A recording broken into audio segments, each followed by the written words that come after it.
Ladies and gentlemen, good day and welcome to the Tata Elxsi Limited Q1 FY23 earnings conference call. As a reminder, all participant lines will be in the listen-only mode, and there will be an opportunity for you to ask questions after the presentation concludes. Should you need assistance during the conference call, please signal an operator by pressing star, then 0 on your touchtone phone. Please note that this conference is being recorded. I now hand the conference over to Mr. Shashank Ganesh from EY. Thank you, and over to you, sir. Thank you very much, Stephen. Good afternoon to all the participants on the call. Good morning if you're logging in from the western side.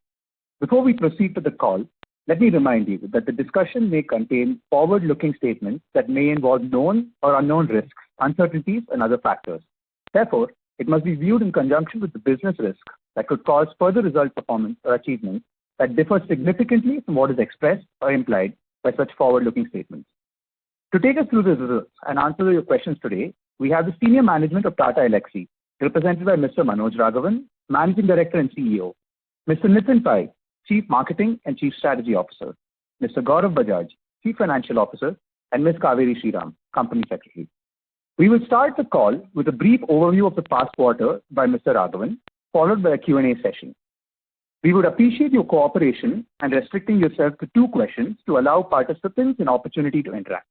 If you have any further questions, you may join the queue and we will be happy to respond to them if time permits. Having said that, I would like to hand over the call to Mr. Manoj Raghavan. Over to you, Manoj. Thank you, Shashank.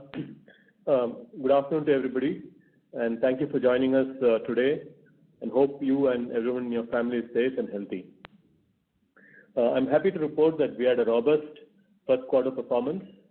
Our growth momentum from last financial year continues, and our top line and bottom line growth stays strong.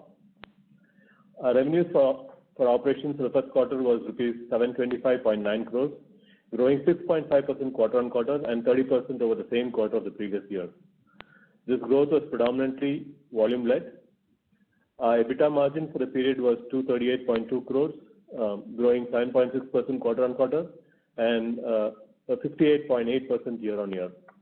There was a 36 basis point expansion of EBITDA margin over the previous quarter. Our profit after tax for the quarter was rupees 184.7 crores, showing a robust growth of 15.4% quarter on quarter and a 62.9% year on year. Both of our key divisions, EPD and IDV, performed very well. The EPD, our largest division, grew by 6.2% quarter on quarter, and our industrial design and visualization business too witnessed a strong growth of 6.6% quarter on quarter, fueled by design-led deals and AR/VR deals. The robust performance of our EPD division was contributed by all the industry verticals. Our media and communication business reported a steady performance of 4.9% quarter on quarter and 29% year on year growth. Our transportation business unit reported another strong quarter with 6.3% quarter on quarter and 41.8% year on year growth. Our healthcare business continues with its stellar performance and has grown by 10% quarter on quarter and 53.6% year on year. This business is now almost 100 crores per quarter business, contrasting with just over 36 crores 8 quarters before, almost a 3x growth in 2 years. So we're very happy with the growth of the healthcare business. In terms of our performance by region, our US geography contributed 42.8% of our revenue during the quarter, recorded a strong quarter on quarter growth of 10.6% and a year on year growth of 27.4%. Europe grew by 3% quarter on quarter and 28.1% year on year. India reported a robust performance of 16.5% growth quarter on quarter and 68.8% year on year. We are focusing on deeper customer engagements and mining, both for our top 10 accounts and carefully curated portfolio of strategic accounts beyond the top 10. This is actually helping us with both wallet and market share growth. On the employee front, I'm happy to share that the Tata Elxsi family is now over 10,000 people strong. Our net addition during the quarter was 771, which is more than double the net addition of Q4 FY22. This has been supported by our concerted efforts on employee engagement, reinforcing our employee brand proposition to attract the right talent from outside. Our attrition rate has dipped marginally to 19% as compared to the previous quarter. To expand further our engagement with future design thinkers and to encourage young innovators to think out of the box, to bring sustainable solutions to the market, we have launched Ignite, a global design and innovation contest for sustainable design, coinciding with the World Industrial Design Day on 29th June. So overall, it has been a pretty good quarter with consistent growth across our key divisions, key geographies, and industry verticals. We continue to focus on growing our talent pool with both hiring and retention, while maintaining and building on healthy margins. We are entering the second quarter with a strong order book and a healthy deal pipeline across our key markets and industries. With that, I hand it over for the QA session. Thank you. Thank you very much, sir. We will now begin the question and answer session. Anyone who wishes to ask a question may press star and one on their touchtone telephone. If you wish to remove yourself from the question queue, you may press star and two. Participants are requested to use handsets while asking a question. Ladies and gentlemen, we will wait for a moment while the question queue assembles.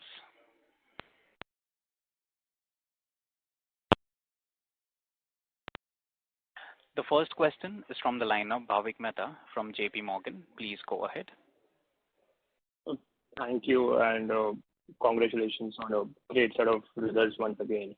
So I had a couple of questions. Firstly, to Manoj and Nitin, if you can just talk about what are you hearing from clients on their R&D budget for this year as well as next year, given the macro concerns everybody is talking about. And if you can also give a flavor across your three verticals on this topic. Secondly, how are you looking at the supply situation given that attrition still remains at elevated levels? And is there a plan to do another wage hike in FY23, or should we assume that the wage hike for this year is done and the next cycle will be in FY24? And one question for Gaurav is if you can just provide the puts and takes on the margins for this quarter.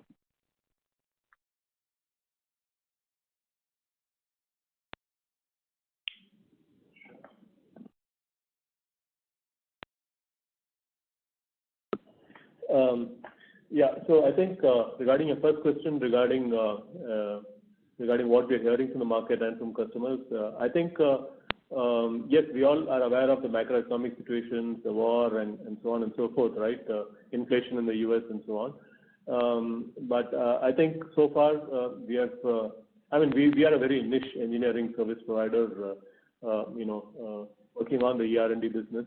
From all our major customers, we really have not heard any intent to reduce budgets or and also if you look at our deal inflow and the deal pipeline as well as the sort of order book that we have and so on, I think quarter on quarter it has only improved. Yes, there is the macroeconomic situation. We are aware of it. We are watching it very carefully. But we have nothing to report from either our key customers or what we hear from the market, right? But that could change maybe a couple of quarters from now. But as of now, I think it is business as usual, and our order book, the deal inflow, etc., continues to be pretty strong. Your second question was about wage hikes and supply situation and so on. I think we'll take it as it comes, right? We have done our wage hike, a substantial wage hike in January for most of the junior level, and we have done one in April for all the senior folks. We will wait and watch. The attrition is still high, but I think we have come off the peak of the attrition. It is coming down. Supply is still a challenge. Challenge in the sense that we really need to put in a lot of effort to bring in the resources, and my HR and recruitment team has done an excellent job in the last quarter, and the results are there to see. So I think the situation is improving. We'll wait and watch. Whether we do a wage hike again at this point in time, it's difficult to tell. So maybe a couple of quarters from now, we will relook at the situation and then take a call. Yeah. I think your third question was on the margin, performance for the quarter. I think we are very satisfied with the margin that we able to deliver in this quarter. And as I, mentioned in our last earnings call also, that I think we feel very confident and not as such worried about the margin situation. Of course, there are inflationary pressures and we did the wage hikes, but at the same time, we have other levers, which help us to mitigate or set off some of those wage hikes, impact on our margins, be it operating lever, price hike we able to secure from the customer. And also the SG&A, optimization of SG&A with the scale also help us in terms of, sustaining our margin as we did in the last quarter. Plus, this quarter we also moved some of our operation into the SEZ, which boosted our profit after tax. Okay, that's very helpful. That's it from my side. Thank you. Before we take the next question, a reminder to the participants, please limit your questions to one per participant. For any follow-up, may we request you to rejoin the queue. The next question is from the line of Vimal Goel from Alchemy Capital. Please go ahead. Yeah, thank you for the opportunity and many congratulations on robust performance. So my question was on the hiring target that you have for FY23. If you could highlight what kind of numbers are we looking at for the full year of FY23, and what is the fresher intake possible in this year? In FY23 we are looking at hiring about 3,000 to 3,500 fresh intake, and laterals will be, of course, as per business needs and so on, and we could add about 1,000 or 1,500 of laterals. Just to clarify, the 1,000 to 1,500 will be included in this 3 to 3,500, or is it separate? No. It is on top of that. The freshers is okay. That we hire from universities is about 3 to 3,500. Got it, sir. Got it. Sir, just wanted to get a sense on margins. If you could just maybe highlight what the 32 bips of expansion that you've seen in your EBIT this time. If you could just break up between what was the impact of the wage hike and how much did your cross currency impact? Because if you have a pretty significant exposure to euro and GBP, if you could just highlight what was the headwind because of these two issues, and how did you offset that? Okay, hi, this is Gaurav. So I will take your second question first on the the currency headwinds and all. If you see our results, both actual and the constant currency has delivered the same 6.5. Of course, there were headwinds and tailwinds when we compare USD, Euro, and GBP. I mean, one appreciating, other depreciating, but the way our mix of the portfolio is, we able to meet the constant, both actual and the constant deliver at the same growth rate. So as such, there is nothing from those getting into the bottom line. On your margin, I think as I already alluded on the previous questions, basically the expansion of the margin is because of the the scale which optimize SG&A expenses that we have, and then other operating lever in terms of the utilization able to get a better utilization this quarter compared to the last quarter, and also able to secure certain price hikes. While we won't be able to break down the impact, but yeah, 30 basis point can be concluded towards the operating lever and utilizations pyramid, and some of the hikes that we able to secure from the customers. Fair enough. Sir, lastly, what your forecast or your outlook on the comms vertical? Autos, we all know that it's in a structural uptrend. If you can just maybe highlight what is your outlook on the communications vertical, and plus you have also highlighted that healthcare will probably move towards a 20% number, which is and the progress there has been quite good, I must say. So if you could just highlight your outlook over there, given the macro situation we are in. Any headwinds that you're seeing in communication? Because now at this point in time it's the largest vertical, even larger than auto. So yeah, your outlook over there will help. Yeah, so I think all the three verticals have been growing pretty satisfactorily over the last 7 to 8 quarters, right, or 8 to 9 quarters. Healthcare, as I said, is the fastest growing vertical, and it's been growing pretty well. This quarter we grew 10%. But having said that, and we have also talked about how, over a period of, over a period of 3 years, how the industry vertical mix would be, right? 40, 40, and 20. 40% media and communication, 40% auto, and 20% the healthcare and medical, business. And if you see over the last many quarters, we have been trending towards this particular ratio. I mean, it's still the medical is about 15% or so, but I guess in under 2 years time frame, we would hopefully reach that 20% guidance that we have been giving, right? So the media and communication vertical definitely is over the last 6 quarters have shown very good growth rate, consistent growth rate rather I would say. This quarter also we've had a pretty good growth rate. All our key customers, we continue to be very significant and very relevant to those customers. There is of course new opportunity with 5G coming in, with a lot of investments that we're doing on the ad tech space and the OTT space and so on, right? So I continue to remain bullish. Growth rates would of course on quarter to quarter that would be plus or minus 2-3%. I don't think we need to make too much about it. But you look at the long-term growth path and see how it is consistent. So I think all our businesses, we are on a pretty steady wicket, and I continue to be pretty bullish on the growth prospects of these 3 verticals. Sorry, sir. Thank you so much and all the best. Thank you. The next question is from the line of Bharat Sheth from Quest Investment. Please go ahead. Hi, congratulations, Mr. Raghavan and Nitin, on excellent performance and continuous, performance over last 16 quarters.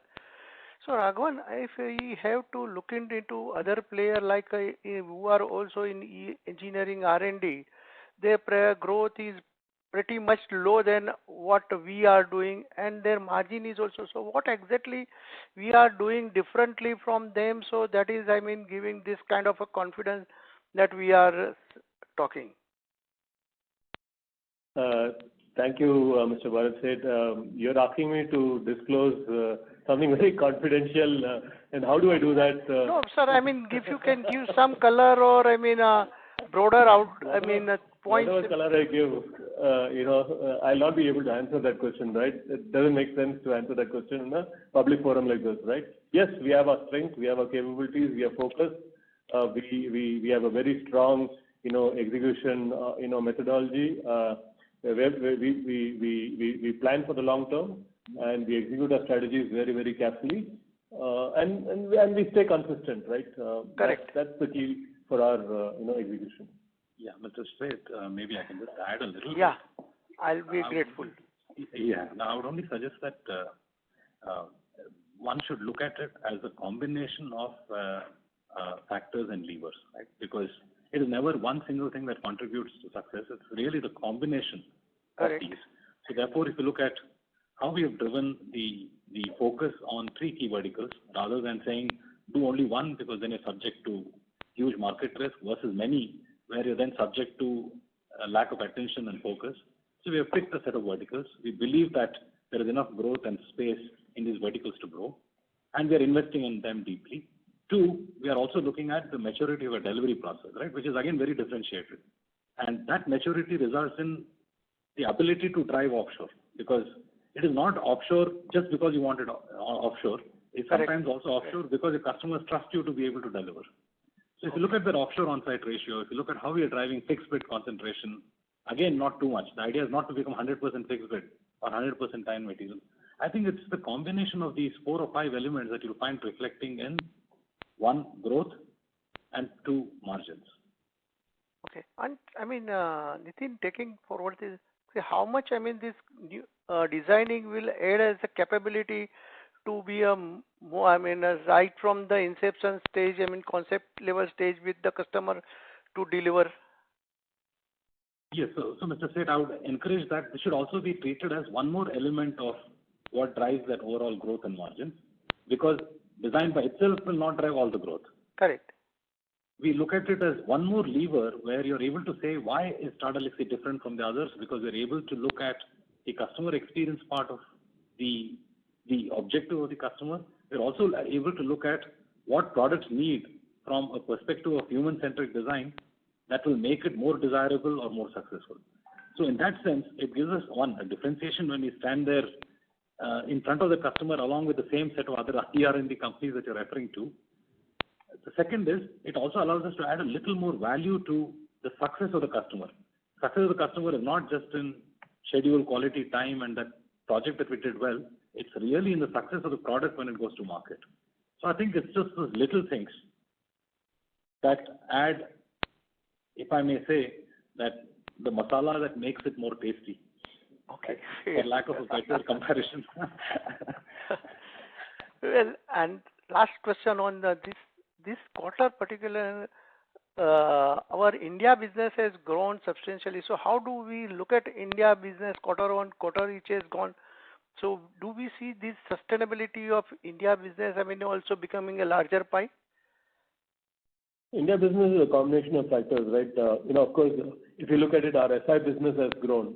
Correct. And that growth comes entirely from India.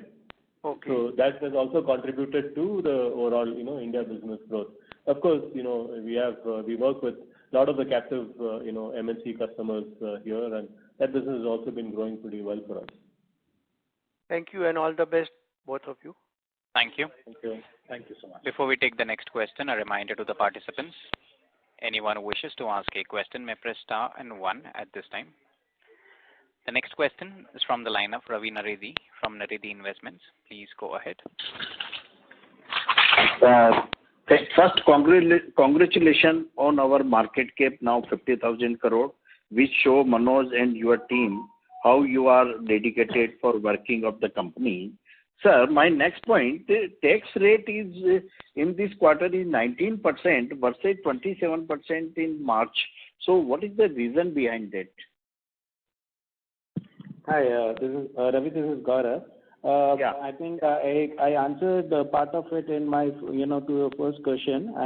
We said that we expanded our capacity in Trivandrum, where we have moved into the SEZ, office premises, which has helped to, bring our tax rates down. And also last quarter, there was, one-time tax impact that we have took. So to that extent also, there is a, when you are comparing from the last quarter to this quarter, you will see a bigger contrast. But having said that, I think with the SEZ expansion and that helping us into our overall effective tax rate to bring it down, I think we believe that this year we will be, lower on our effective tax rate. Means this year we may have tax rate around 19 to 20%, right? We won't be able to, project that, but yes, it will be lower compared to the last year. Thank you. Thank you very much. Thank you. Thank you. The next question is from the line of Arun Maruti, an individual investor. Please go ahead. Yeah. Am I audible, sir? So if you can take the phone off speaker, please. Hello? Yes. Am I audible, sir? So please proceed with your question. Yeah. Thank you to the manager for giving me this opportunity, and congratulations for the stellar performance. Sir, only have one single question that despite revenue growth, our other expenses are. Yes, hello? We are unable to hear you. Your audio is too muffled. If you can take the phone on handset mode, please. Just a minute. Hold on.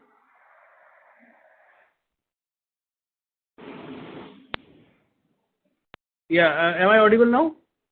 Yes, sir. Please proceed. Yeah, congratulations to the management for the stellar performance. Sir, only I have a single question that despite revenue growth, our other expenses are same as of last quarter. So would like to understand the delta behind that, okay, whether there was something one-off in last quarter or something else. In other income? No, you said other expenses. Yes, sir. Yeah, so other expenses, it's not directly proportionate to our revenue scales. Those are some of the other discretionary expenses that we have at the company level. So there we don't see any major, variation in any of the cost line items. So hence, if you see, those are not very different from the last quarter. Okay. So, to build our capacity and capability ahead of our, or of our operations, knowing that growth rate that we are, achieving and delivering quarter on quarter. So to that extent, there is no incremental there. Okay. Thanks a lot, sir. Thank you. Thank you. The next question is from the line of Tushar Bohra from MK Ventures. Please go ahead. Yeah, thanks for the opportunity and congratulations to the management for an excellent set of numbers. Sir, I would like to understand the management's focus and efforts being taken to increase beyond our top 3 domains today. In the past, you've referred briefly to, maybe aerospace, maybe off-road, railways and other verticals. If you can just help us understand what is the work that we're doing in these areas. So I think what we have told earlier is that apart from the 3 main verticals, we have adjacencies to these 3 verticals, right? So from a automotive or transportation industry perspective, it is off-road, it is rail, is the commercial vehicle side and so on. I think that's going pretty well, and we have, even in the last quarter, we have won deals in the adjacency, especially on off-road vehicles and the commercial space. So that's something that we continue to invest in. From media and communication verticals, the adjacency, we look at the new media and the entire digital space as an adjacency, and there we have been doing pretty well. A lot of projects that we have been doing on the OTT side and so on, are part of this adjacency.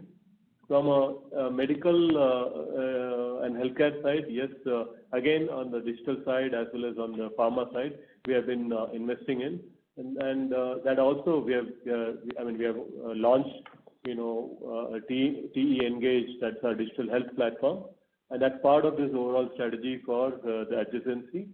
I think we've shown that in multiple trade shows around the world.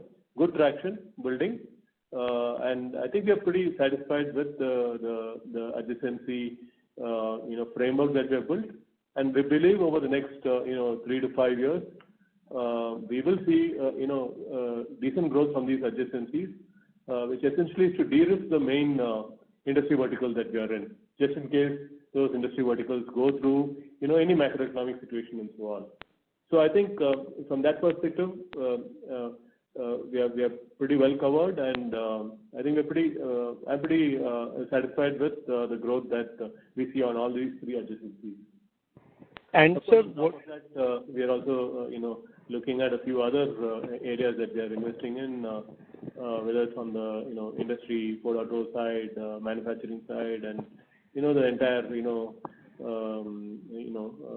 augmented reality and virtual reality side and so on. So there are a lot of other things that we are investing in, building capabilities, building POCs, doing trial projects with customers and so on. So we will, as of now, it is still a pretty small, revenue numbers from those new areas. But as and when anything significant, we will get back to you. Sir, just related to this, also wanted to understand, we had this engagement with Panasonic a few years back on consumer electronics. So if we build up on that further globally, if you're working with other players, or any thoughts around that. And if I may quickly slip in a second question, how is our innovation, thought process working out? Meaning IP-based revenues or any clarity around that, or any outlook for the future? Yeah, so Panasonic continues to be a key customer for us. We have set up a offshore dedicated center for them in our Bangalore facility, and it's now more than 5 years. We have completed 5 years of engagement with Panasonic, and I think we have seen good business growth as well as good projects that we have done. We have built a lot of capabilities in the consumer appliances space. We apart from Panasonic, there are a few other customers that we work in the consumer appliances space. From an innovations perspective, IP perspective, yes, we have built, our own, products, our own frameworks, which we license to customers and, get royalties and so on. So that is also, that continues to be a focus. We continue to invest in, new products, building new products and so on.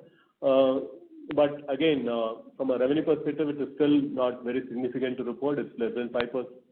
But we believe, once we have good traction in this, that's another good opportunity for us to, build up a good revenue base without really, hiring a lot more resources and so on, right? So non-linear pace is what we are driving at, but it's too early at this stage. Got it, sir. Thank you so much for the opportunity. Thank you. The next question is from the line of Hiren Ved from Alchemy Capital. Please go ahead. Yeah, hi Manoj, Nitin, Gaurav. I don't have any questions, but just wanted to congratulate on fantastic set of numbers and great execution as usual. All the best. Thank you, Hiren. Yeah, Thank you. Thank you so much. The next question is from the line of Apurva Prasad from HDFC Securities. Please go ahead. Thanks for taking my question and congratulations on the numbers. Manoj, can you share some progress on the adjacencies across the different verticals? You touched upon some of that, but if you could just expand further. That is the first question. And the other one, Gaurav, is on margins. How should we look at it? You think the current margins are sustainable, and what are the different puts and takes in the more near term that you see on this? Yeah, hi Apurva, this is Nitin here. Maybe I'll take the first one. When we called out adjacencies, and we called it out both as an opportunity to grow the addressable market as well as to de-risk the cyclicity, if any, in the industries that we currently operate in. And to that extent, what we have also looked at as a long-term goal is a 80-20 ratio, right? And again, we like to set some numbers, and the idea is that they create lighthouse directions for us. And it's not a matter of whether we get there precisely, it's a matter of trending there. I think that is what we're doing very well on. And for example, if you look at media and communications, our progress on new media far exceeds the milestones that we had set, right? So which means that we are doing far, far better than what we had set out as milestones on that journey of 80-20. If you look at the transportation business, we had added off-road as well as rail. And we looked at two markers there, right? So one marker is about whether you're adding marquee customers. You just need to get those logos in first, irrespective of the revenue or dollar numbers against them. The second is absolute revenues. I think we're doing well there, just about on target. While you look at healthcare, of course, you have to give them credit because they've been so busy growing their primary business that sometimes there's no breathing space for anything called adjacency. But I would give them great credit that they have done a lot of efforts in terms of building out the service portfolio for pharma and digital health, right? And I think the launch of TEngage, which was done in March of this year, I think is a very, very big milestone for us in that journey. Why? Because for that BU, part of the journey will be product and platform driven, part of it will be services. So again, I think we are making sure that they have the right milestones and markers for knowing that we'll make progress. So to that extent, I think we're still far from starting to declare what the adjacency numbers are and so on. It's not required because you see that it is an integral part of our growth. But we can assure you that we are on track. Hey, Apurva. Hi, this is Gaurav. So Apurva, on your second question on the margin outlook and all, I think we tried to answer on some of the other questions. While we don't give an outlook or the projections, but I think what we can say that, at least in the short term, to the extent that we have a visibility and given all the macroeconomic, environment and situations, I think we continue to believe and being confident with our tight execution and disciplinary, focus objectives. We should not be something which is not something, worry us too much. We will continue to be in the range above. Of course, we have to see certain inflationary pressure. though wage hikes are already behind us, but we have to see whether we have to do something more or not. I think that is something very difficult to say at this point of time. But I think the other good factor is that given our target operating model, which is more offshore-centric and end-to-end governance, I think that gives us a little bit more flexibility and lever in terms of tightening some of those things and set off some of those inflationary pressure. I think we can have those levers available to us wherever we can have the expansion, do more offshoring. And also, I think other things, other than the operating levers, we also, able to expand into the SEZ, which also help us to, build at least on our profit after tax, giving the superior profitability. And that will continue because with that expansion, our effective tax rate is going to come down this year. So that will also, add to the bottom line, when it comes to the EPS and the profit after tax. Got that. Just to, on the last point, Gaurav, what is the one-time in the ETR for the quarter and what should be a normalized ETR go forward basis? And on the margin point, would not be able to put up a number, but we feel that at least 2 to 3% we can drop our effective tax rate. Versus FY22 ETR. Yeah. Yes.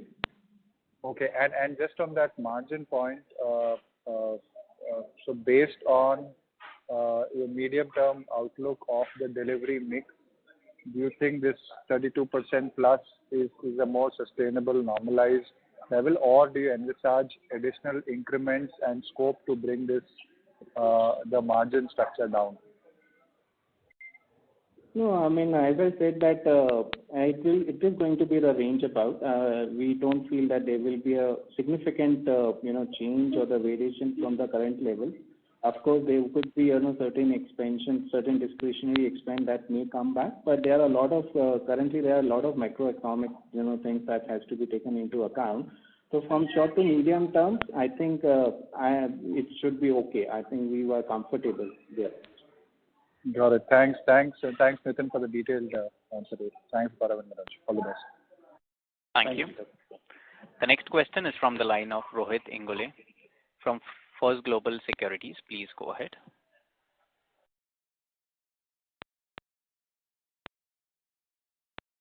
Hello.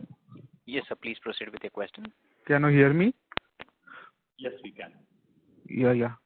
So first of all, congratulations all the team of Tata Elxsi. So I have only one question about the EBITDA margin. So what were the reason of highest EBITDA margin we are reported? Hi, I think we have already answered a few times. We mentioned that the scale, the optimized SG&A with the economics of scale and the top line growth and other operating levers along with some of the rate hikes that we able to secure from the customer, able to expand our EBITDA margin by 30 basis points. Okay, sir. Thank you, sir. Thank you. Thank you. Thank you. The next question is from the line of Chirag Kacharia from Ashika Institutional Equities. Please go ahead. Congratulations on good set of numbers, sir. I would like to know your broader outlook on American market and European continent specifically.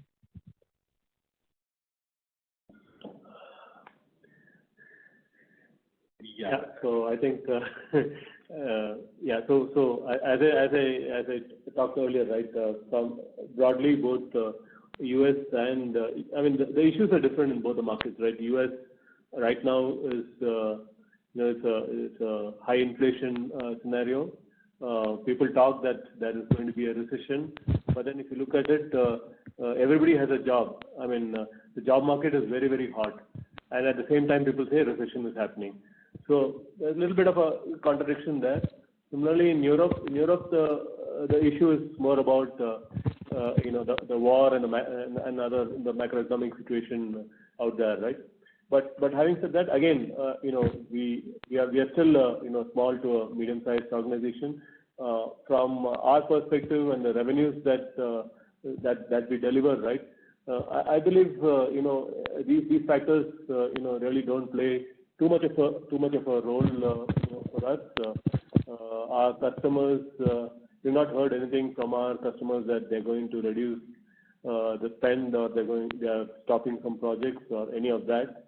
So to that extent, both US and customers in Europe, we hope that we'll continue to do well in these markets. Of course, in US you have the dollar becoming stronger and stronger, and on the other hand, in Europe you have both pound and euro becoming weaker, right? So that, of course, that will affect the net realization in INR in both these regions. But other than that, I think we continue to execute. We continue to keep close to our customers. We continue to deliver value to our customers. And I believe unless something drastic happens, definitely not in the short term. We don't see any short-term issues.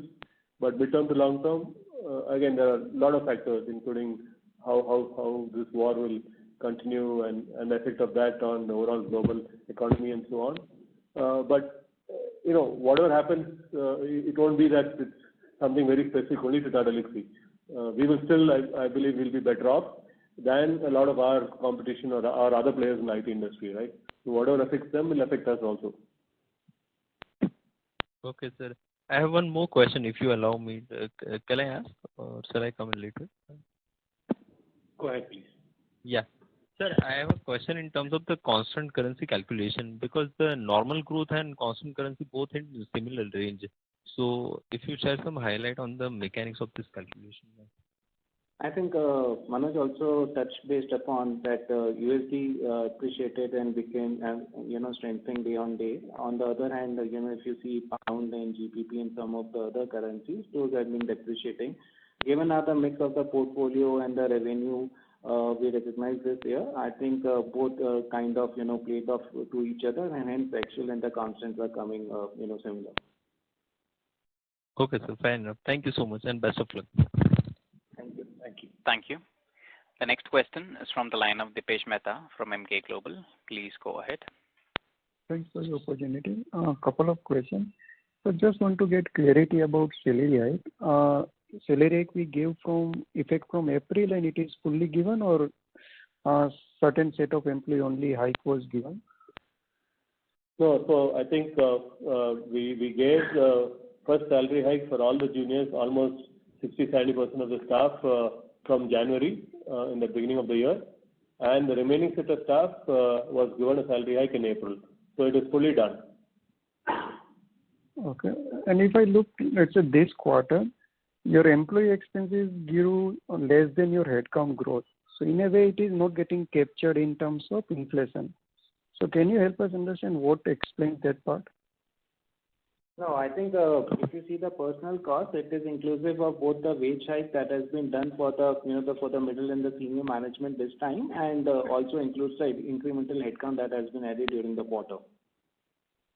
That is right. Your headcount growth, let's say quarter on quarter, was 8%. Your employee expenses or wage bill grew 6%. Now, when you say you gave salary hike to almost half of the employees, it is not getting reflected. That is where I try to get some clarity. Yeah, maybe I can just clarify. It is because the added employees don't necessarily come in the beginning of the quarter, so they don't count for the full quarter. We add them throughout the quarter. No, even if you take average, let's say 8% end to end, if I take 4% is average, still it is hardly any gap between. Cannot average out that. Yeah, and then it has to be seen the pyramid, the mix of the people, the regional mix. There are a lot of factors which goes into there, and the personal cost also includes other, the contribution to the funds and the staff welfare and all other expenses. So that straight math will not work like that. Understand. Second question I have is about the offshore shift, which let's say we are seeing very steady improvement over last few quarters. Do you think, considering things are opening up, that trend will now stabilize or may have some reversal, or you think this trend likely to continue? No, what was the offshore shift? Is steady. So do you see that continuing at that level, or do you see that? Yeah, I think over the last few quarters it has been pretty steady. Yeah, I think there's a slight uptick in the on-site revenues this quarter, but not a significant uptick. So I think I would tend to continue that, customers are reaping benefits from the offshore execution that we provide for these customers, right? So I don't think they will be in a hurry to move on-site. Okay. So you expect this 75-25 is broadly stable, likely to happen even on medium-term basis? More or less. That could be a +1%, +2% here and there. Yeah, that's fine, but broadly 75-25. Yeah. I understand. And last question is about the adjacency which you... Sorry. So sorry to interrupt, but for any follow-up question, maybe request Sure, to thanks. rejoin the queue, please. Thank you. The next question is from the line of Dev from Invest Yadna. Please go ahead. Hello, am I audible? Yes, sir. Please proceed. Thank you for giving me opportunity to ask the question. My first question was on pricing. So you said that you had some price increase. So can you elaborate on that? Which were the hot skills which were suitable so that you could get price hike from your customer, and across which verticals was this phenomenon observed? I won't say it is based on skills and so on. Of course, there are certain skills that traditionally also command a premium and so on. But the price hike that we are talking of is customer engagements, right? Depending on how long we have been engaged and what value that we deliver to these customers over the COVID years and so on, right? So we have been able to go back and negotiate price hikes with individual customers, based on the value that we bring to the table. Okay, thank you. And I have one more question. So it was respect to automotive vertical. So your traditional versus OEM. So what is your contribution to the new age OEMs versus the traditional OEMs in the automotive vertical? We continue to work with the new age OEMs as well as the traditional OEMs. The new age OEMs are primarily around the electric vehicles, the connected car platforms, the digital twins, and all the new areas, right? Whereas the traditional OEMs is a mix of the traditional businesses of infotainment, body chassis, powertrain, cockpit, and so on. Plus, of course, the electrification scope and so on. At this point in time, we're not in a position to tell you how much percentage or what we don't have the data. Okay. Thank you. Thank you. The next question is from the line of Jay Raman Krishnamurthy, an individual investor. Please go ahead. Hello, good evening. Good evening. I have a question basically on the healthcare revenue. It's expanding more than what we projected maybe. Is this due to any tailwind, or there is a concentrated effort to expand the revenue? Because what I know is we look at 20% of the revenue to be healthcare. The way we are growing, is there a possibility that we will exceed this 20%? The second question is with regards to the revenue. How much percentage of the new business that we are getting is from the existing clients? If you are not able to share the percentage, is it possible to at least share, is there any increase compared to the last financial year? Thank you. Sure. So medical business, it is not this quarter alone. I think over the last 8 quarters or so, we have been showing consistent high growth. So to that extent, it's not something new. Whether we will exceed 20% or not, I think that when we reach 20%, we'll think about it. But at this point in time, as Nitin said, we put the target and we want to hit the target first, right? And of course, if there are opportunities to grow, we're not saying that we will not grow. We're not saying that, oh, no, we can't grow beyond 20%, right? So to that extent, we will continue to accelerate our focus on medical. We have made a lot of investments in that area. And I think we have built very, very strong capabilities that is relevant to our customer base. And I think we have a pretty good team, executing there, right? From your second question regarding new business, I think, we, as I said in the beginning of the call, we have been focused on deeper account mining and staying relevant to, our key customers, right? So to that extent, I think almost, 98% of our revenues come from our existing customers, even in the quarter gone by, right? And new customers only account for a very small fraction, of our revenue. Of course, over a period of time, the new customers also grow and then, become significant. But in the quarter in which we get into a new customer, it's typically it's about 1%, 1.5% or so would be new customers. Jairam, just to add. Thank you very much. Yeah, just to add a little more color. The point is that given the nature of the business that we are in, which is R&D and product development, typically customers don't start off with a big bang, right? Because you're not going after renewal contracts and so on. So traditionally, it would be small projects that you learn, and the customer also learns and gauges you by, and you would build and expand on top of that. So that also kind of explains the ratio. Okay, thank you very much both for giving the background. Thank you. Thank you. Thank you. The next question is from the line of Amit Thawani, an individual investor. Please go ahead. Hi Nitin, hi Manoj. Good to speak to you again. Just one simple basic question.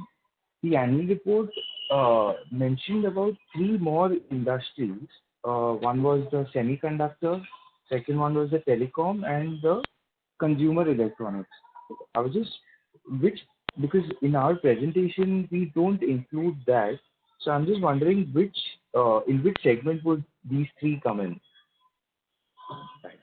Yeah. So Amit, hi, this is Nitin here. Maybe I'll take that. If you look at semiconductor, because they form the foundation for electronics in every sector that you would work in. So to that extent, we do have engagements even today with semiconductor companies, but addressing certain key markets. And what is in the public domain, for example, is Renesas, right?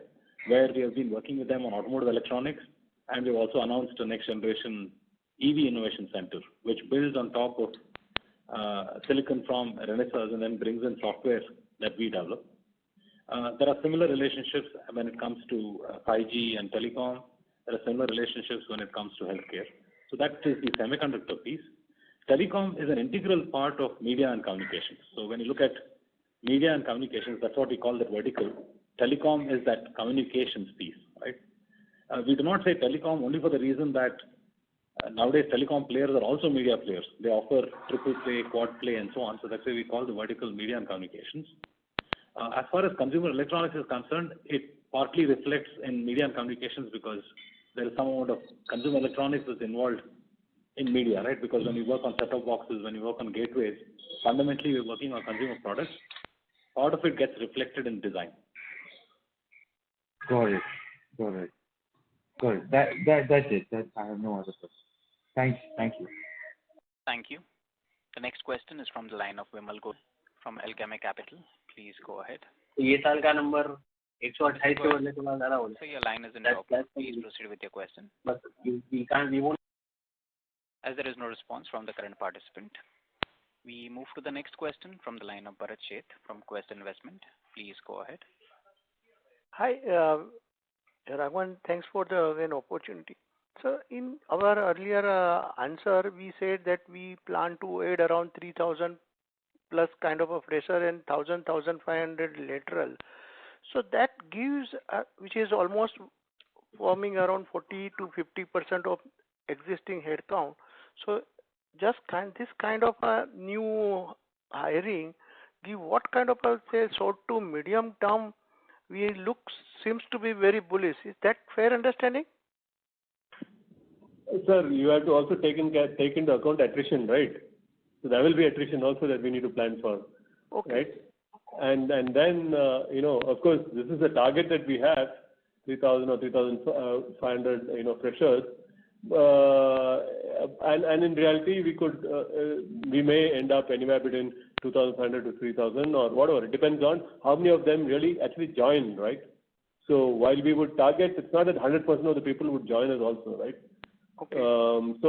So I think I think we should be around 3,000 people is what we target from freshers and from laterals, as I said, right? Depending on the demand and how attrition happens and so on, we will add anywhere between 1,000 1,500 people.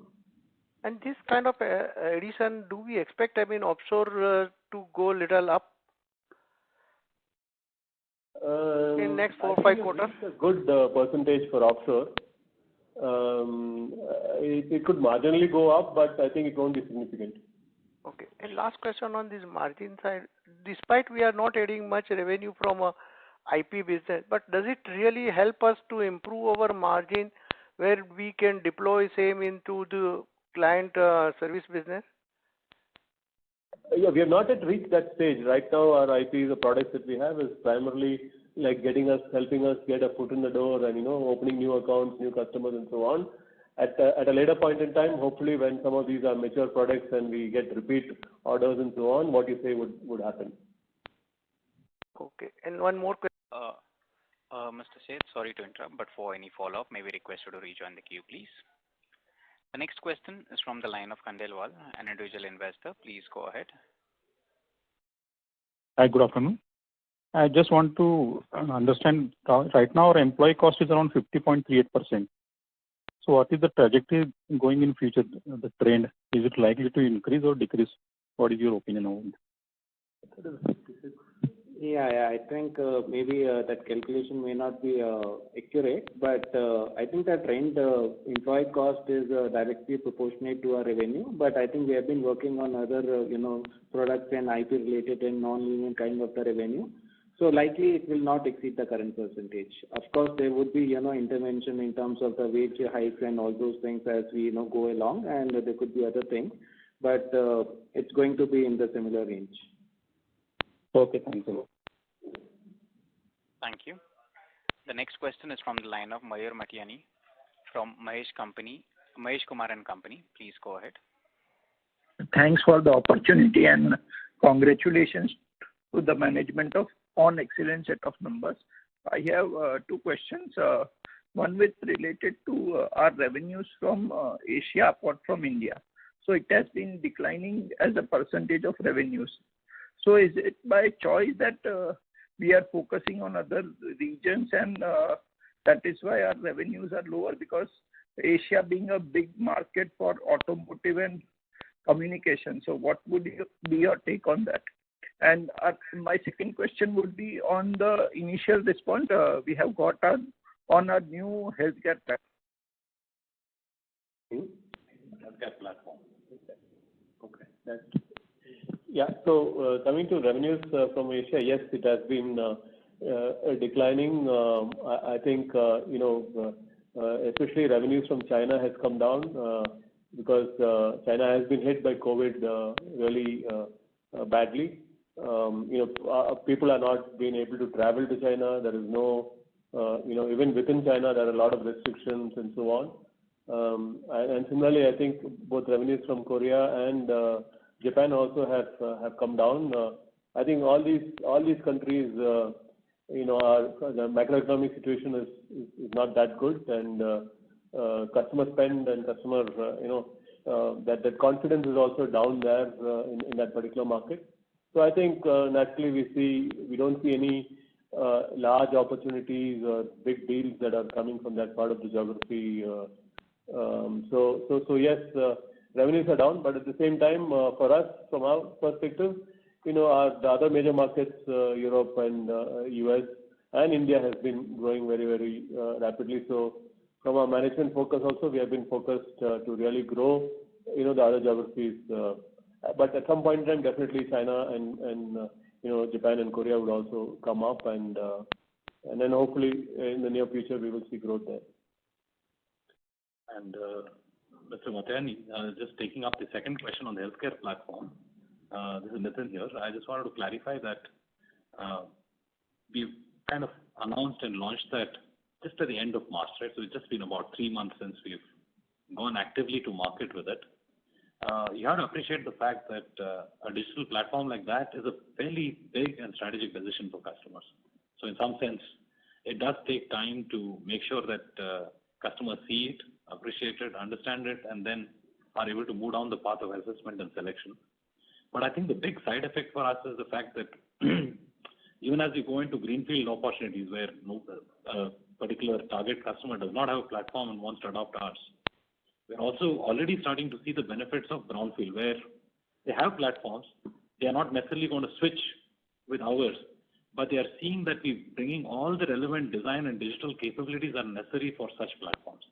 The elements of customer engagement, patient engagement, views that you provide for doctors, healthcare providers, patients.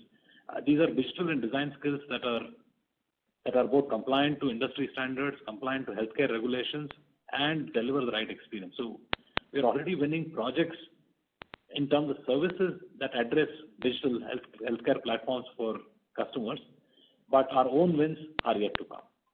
But we have no doubt we will win some of those, but I think the benefit will be both in terms of services that are coming off the platform demonstration and services that are and revenues that are coming from platform licensing and sale too. Thank you. Ladies and gentlemen, we take the last question for the day from the line of Karan Danti from Jeta Global. Please go ahead. Yeah, hi, management team. Many congrats on the great set of results. So I wanted to just dig in a little more into just firstly the macro.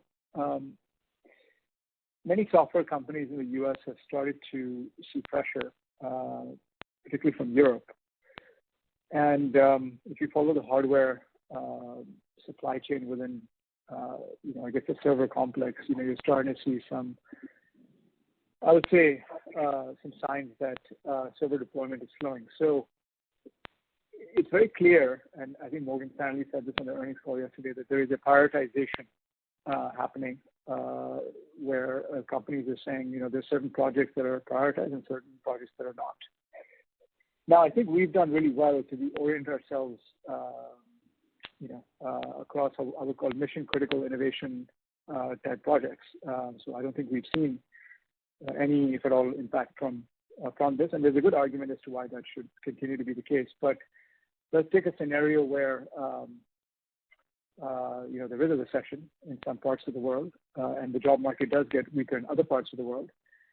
What percentage of your project work would you decide is, would you say is discretionary for the customer, i.e., they would do it if they could, but if they have to put it off, they will, because the trade-off of being innovative versus saving money, just the math doesn't work at some point. So it would be helpful if you could just frame that for me, and then I have one follow-up. Yeah, maybe I'll take a first stab at that, Karan, because it's a complex question, and obviously we're dealing with possibilities here rather than something that's concrete. The way I see it is, right, I think you're right in the sense that over a period of years, consciously from our side, and equally going through COVID, what has happened is a lot of the budget rationalization in favor of what is strategic, what is important has already been done. So in that sense, I think COVID was a bigger recession than anybody else, right, or anything else, because it really, truly squeezed decisions on what is important, what is strategic, what should stay, what should go from many companies. So to that extent, I think to a large extent, the budgets that we're dealing with now and the kind of projects we're working on now are, like you said, mission critical.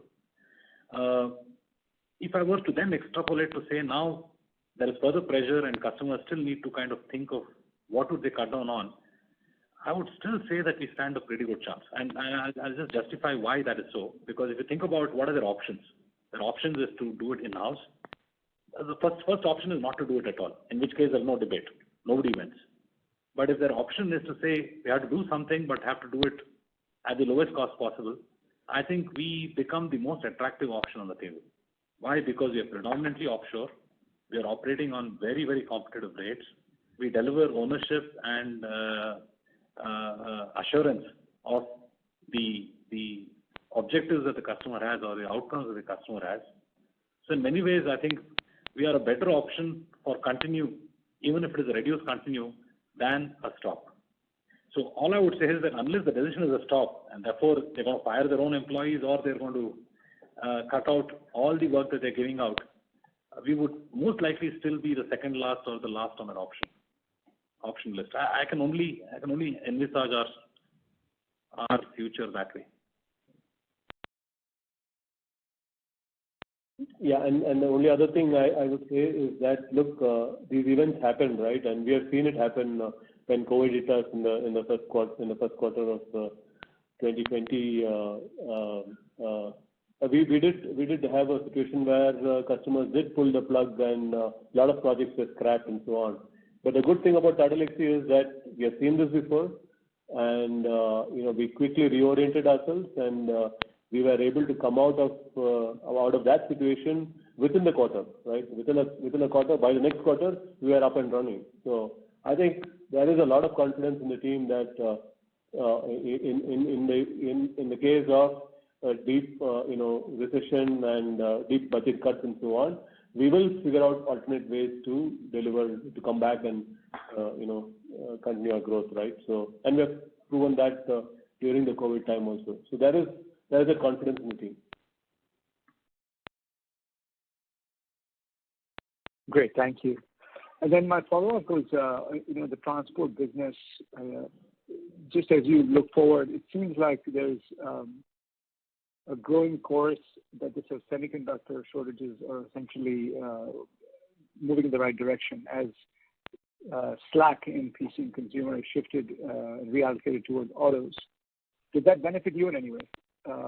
If production rebounds, I guess the budgets don't change. People would have to innovate either way, but I'm just curious whether that has a kind of a second derivative impact. So if the semiconductor prices come down, then all our customers will be happy. And as you know, right now, if you go to any auto dealer, or you don't have too many options. There is a huge waiting list for most models, right? So what happens is when all this pressure automatically comes down, OEMs are able to sell more, which means automatically they generate a lot more money in the bank, and that will funnel a lot more new R&D projects. So definitely we will benefit. Thank you. Ladies and gentlemen, due to paucity of time, and that was the last question, I now hand the conference over to the management for their closing comments. Over to you, sir. Thank you all the investors who attended today's call. It was a satisfying quarter for us, and we hope to continue this trajectory, and look forward to talking to you again after our Q2 results. Thank you so much. Thank you. Ladies and gentlemen, on behalf of Tata Elxsi Limited, that concludes this conference. We thank you all for joining us, and you may now disconnect your lines.